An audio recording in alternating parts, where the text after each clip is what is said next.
Hey everybody, welcome to the show. My name is Scott and we have 3 more movies for you, so let's get started.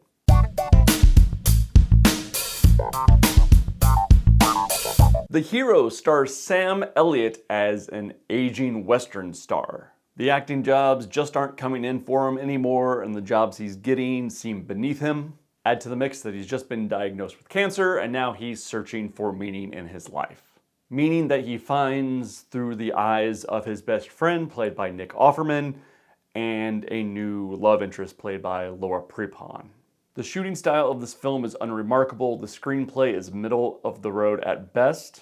What takes this movie over the top is Sam Elliott's performance. There's just something about these movies where actors play fictionalized versions of themselves that rings true when you're watching them. But the acting work and believability that Sam Elliott brings to this performance really lifts the material above middle of the road territory. It's because of his performance that this movie wasn't a complete waste of time. I liked him. The movie was okay, but I really liked him.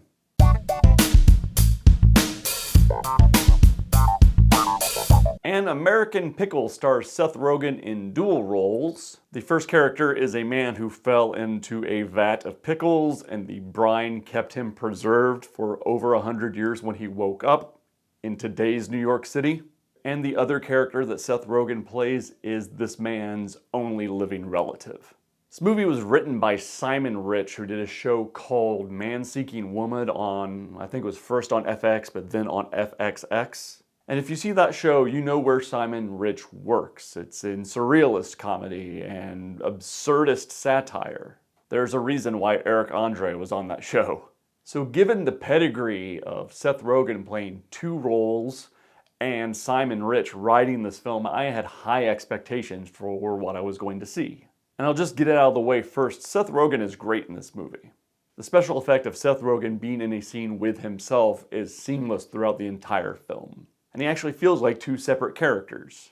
The performance is great, and given that it was Simon Rich, I was expecting this to go into very weird areas, but it just doesn't. The movie becomes this competition between both of the characters, and it's just meandering. It's almost like he had a concept and didn't know what to do with it. And it sucks because there was a lot of funny things they could do. This guy is 100 years older than the other. There's a lot of like madcap craziness that could come from that, but they just turned it into this competition, and I had nothing invested in who won. Seth Rogen is amazing in the film, but the film doesn't deserve him.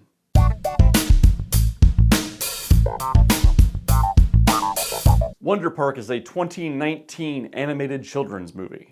And talking about the backstory to this film is much more interesting than talking about the film itself. This movie was released without a credited director. The original director, Dylan Brown, was fired from the project after allegations of sexual impropriety. And while the movie studio offered the directing job to many of the people involved in the production, none of them wanted it. All of them thought that it would damage their careers to put their name on this thing. So this is a rudderless ship of a movie. And they kind of knew it.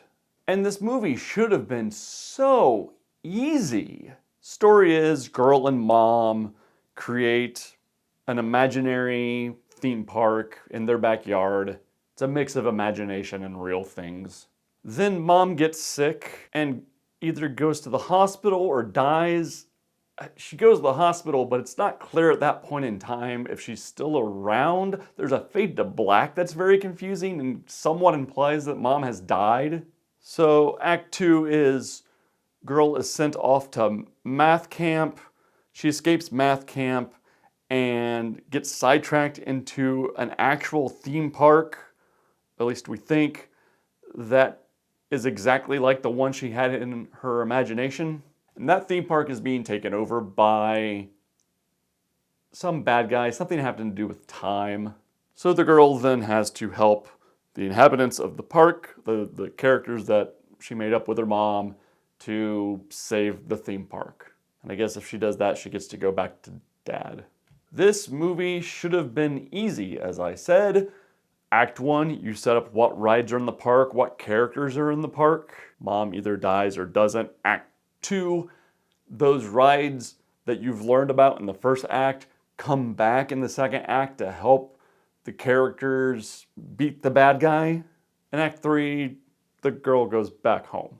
But Act 2 is completely messed up because the rides they use to help defeat the bad guy aren't rides we know how they're supposed to operate. Act 1 does not inform Act 2. Act 3 seems out of nowhere. There is some decent voice work in this movie, but it is lost among a mess of plotting. And because of that, the movie is completely forgettable. And that is it. Have you guys seen any of these movies? What did you think? I will see you in the comments, and I will see you next time with 3 more movies. Thanks for watching.